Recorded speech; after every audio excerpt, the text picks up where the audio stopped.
You guys opened with this team last year. Just wondering maybe how they're different, how they've stayed the same.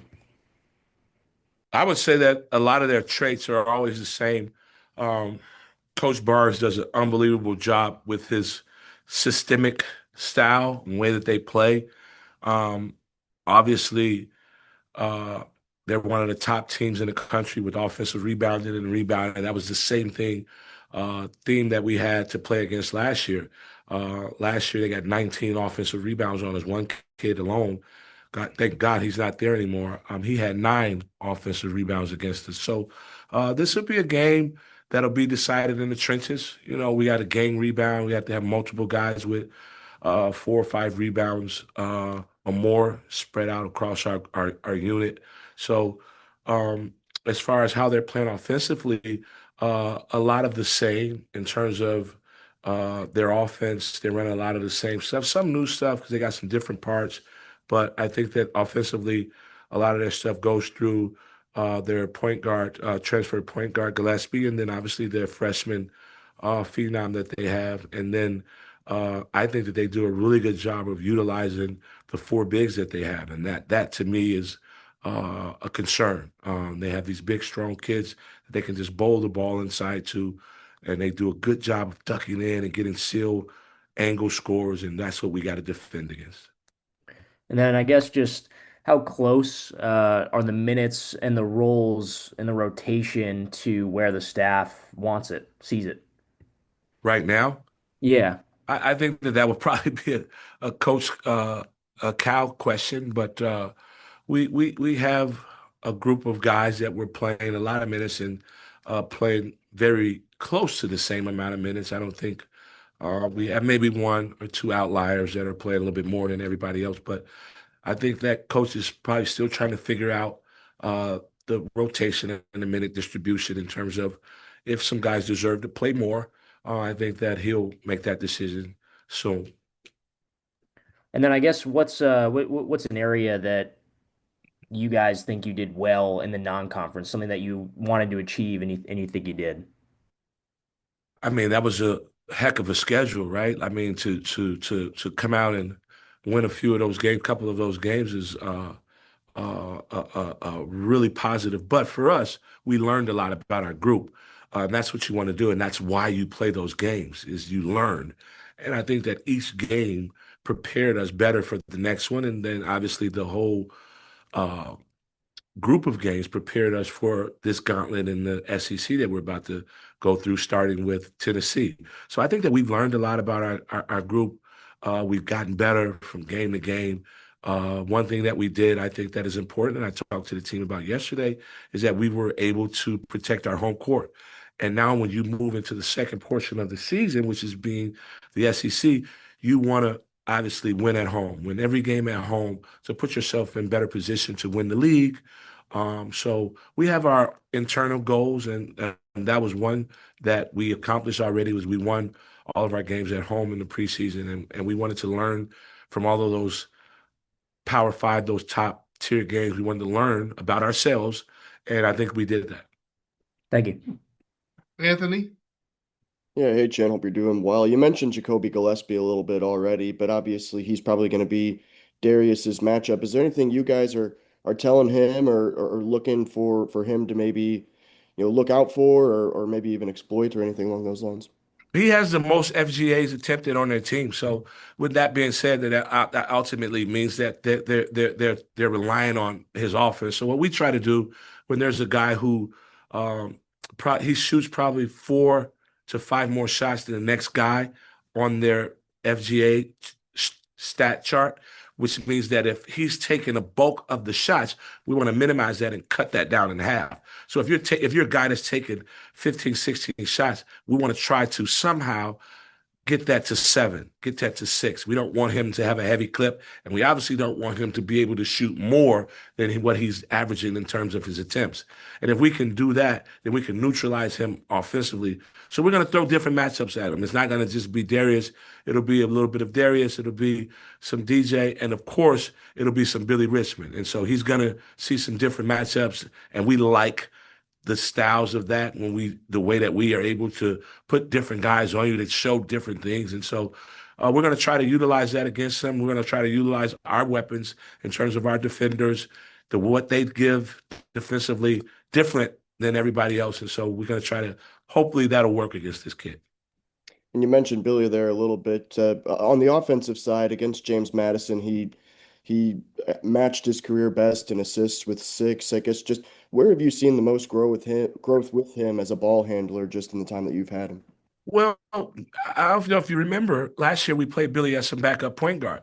So we're comfortable with him being a playmaker. We're comfortable with him being a play starter.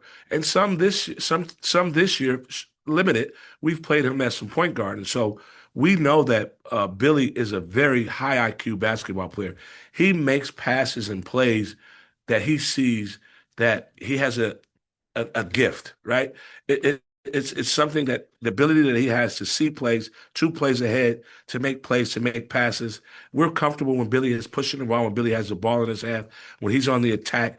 He's on the attack for our team. He's not necessarily on the attack for himself because he's able to attack, go really, really hard to the basket, and see a pass and see a play in short spaces. And that's what the NBA loves about Billy is guys that are able to make plays in tight spaces. And Billy is one of those guys.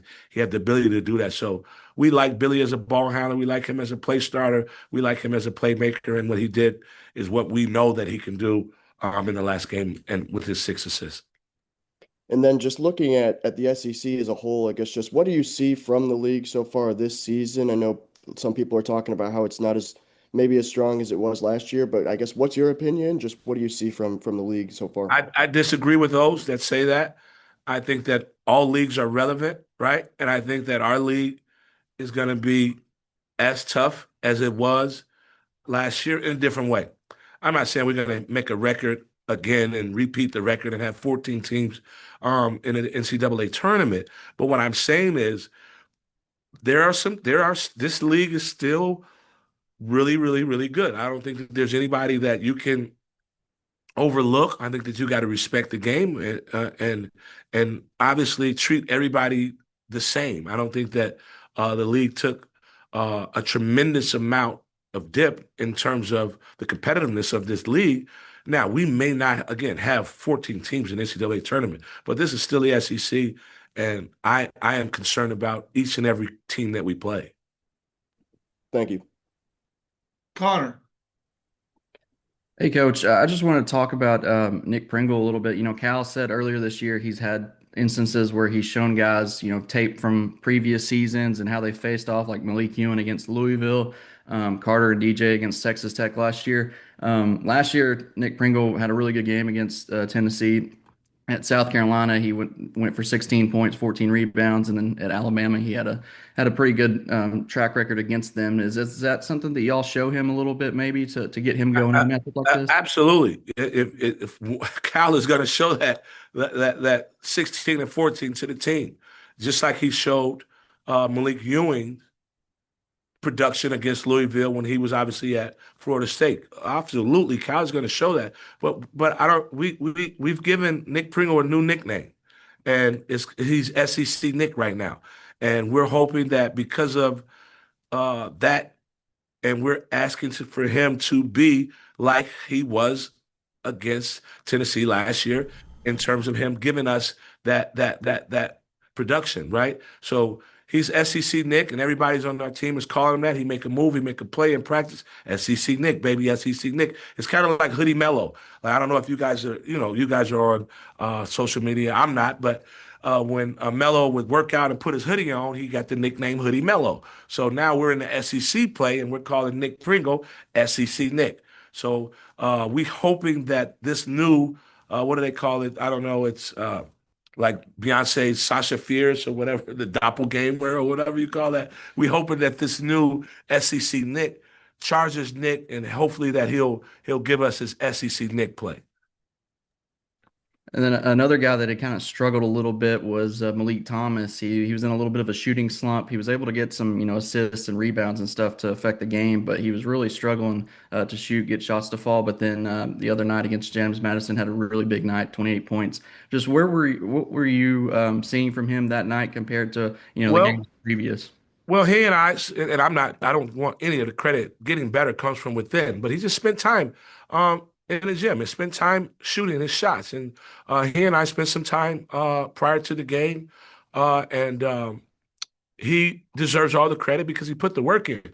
The confidence comes from the work, right? And so as long as you put the work in, then you create your own confidence. And so we shot a few days before practice, before that game. We shot the day before the game. We shot twice a day one time. And so just him putting in the work. And once you're seeing the ball go in and Malik doesn't lack confidence, right? It's just seeing the ball go in the basket. And so he was able to get the ball to go in the basket and see it go in. He got hot. He got on a heater, and we kept going to him. And so that's the great thing about our team. So one day last week, we were working out and training, and it was him and Darius. I had both of them. We were training, and after the workout, Malik stayed behind and shot some more shots. And Darius says to me and the GAs and all the, he said, "Man, he got to get going this game. I hope he kills this game." For Darius to think that, right, shows you about our team. He's wanting for Malik Thomas because he knows that if we get Malik Thomas going, if we get Carter going, if we can get all of our guys going, hitting on one cylinder at the same time, it's wraps for teams, right? And so we're all trying to get our guys to hit the switch and to play well at the same time and to be consistent at that. And once we get a consistent level of play from each and everybody, I mean, I think the sky's the limit for our team. Thanks, Jim. Daniel. Hey, Chin, appreciate you taking some time to talk to us today. I wanted to ask you about Nate Ament. He's, I mean, someone that you guys kind of recruited coming out of high school, but what kind of an issue does he present to you guys, just, from a length and athleticism perspective? Very big fan of Nate's. I recruited him a ton. We recruited him a heck of a lot, and we wanted him in a Razorback uniform.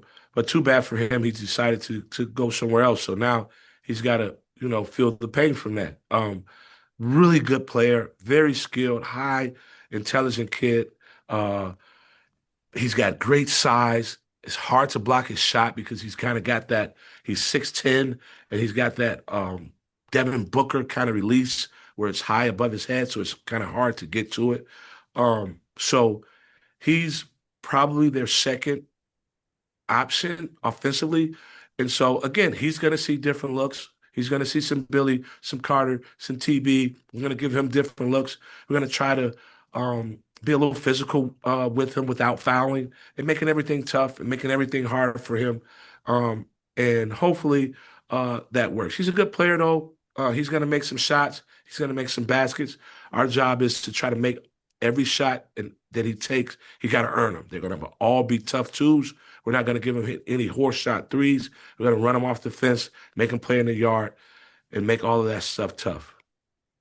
Yeah, and you guys opened with Tennessee last year, but it was on the road. Just wondering what the importance of playing this game at home is, just to kind of get started. Yeah, what about that, right? They got the stripe deal going on in our arena in Bud Walton. I've yet to be on the positive side of that. So I'm excited about that. The fans here, man, have helped us a lot. That's one of the reasons why we're, undefeated at home. And some of the games that we were close, right, here at home that we didn't play up to our best, and they were close games that we should have won. They've helped us pull those games out late. So I'm expecting a big crowd from our fans. I'm excited to see the different ways of how they orchestrate the stripes in the arena, and that should be fun to see. But our fans have been great. Our fans have traveled with us, and we owe a lot to our fans. And so we're going to give them our best in that game and continue to give them our best here at home to protect our home court in Bud Walton Arena. Thanks. Jackson, you got something? Yeah, just a couple. Thanks for the time today, Chin. Yes, sir. With the defense, when not only just Tennessee, but looking ahead to, the 2-month conference slate, what's just some maybe a few core things that you want to see defensive improvement based off how y'all played in the non-conference slate? We want to see a consistent, high elite level of guarding the ball. our one-on-one guarding the ball defense.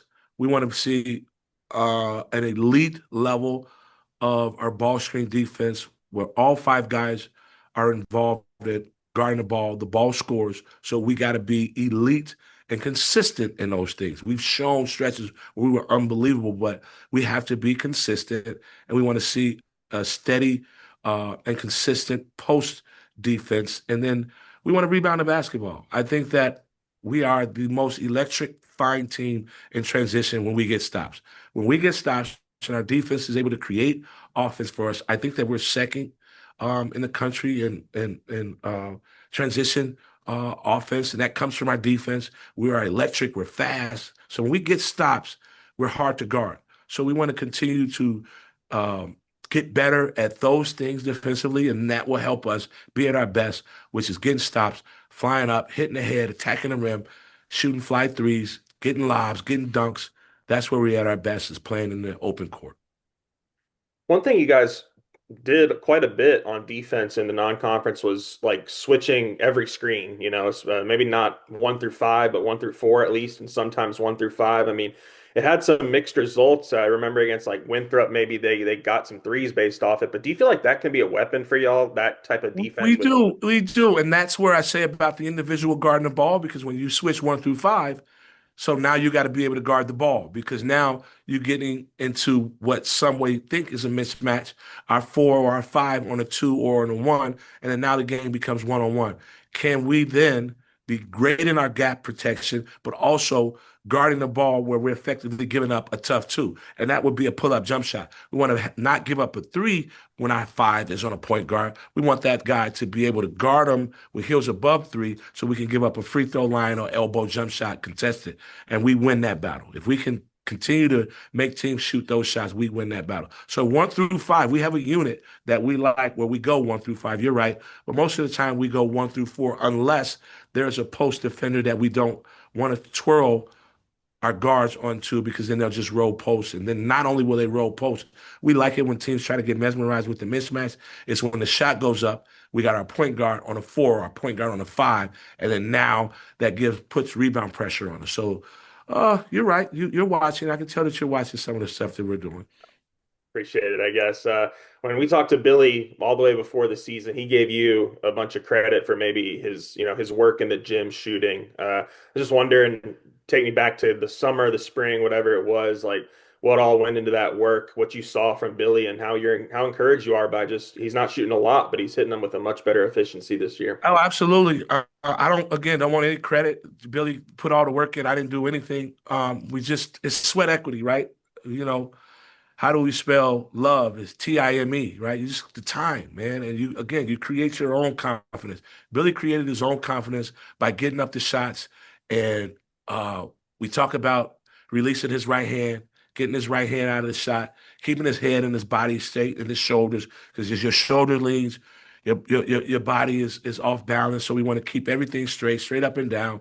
Hold your follow through, keep a good goose egg, and that's it. I mean, it's not a lot to it, but getting in the gym, putting in the time, and creating your own confidence. I didn't do anything. Billy deserves all the credit. Appreciate it, Chin. Anyone else? Good. I got one. Everyone else took pretty much everything else, but as everyone else has mentioned, y'all opened the year against Tennessee last year. Didn't go the way you wanted, part of a 0-5 start. Is there any added motivation for the guys that were here last year? DJ, TB, those guys to maybe get off on a better start this year than last year? Absolutely, there is. Absolutely. They understand what we went through last year, and how we had to fight and claw our way out of that. I don't think they want to go through that again. I think that our new guys are supportive of them, and that's why our new guys in certain games, right? Like the Texas Tech game, that was a get back game, right? And so our new guys were up for the challenge to do it and win that game for those guys.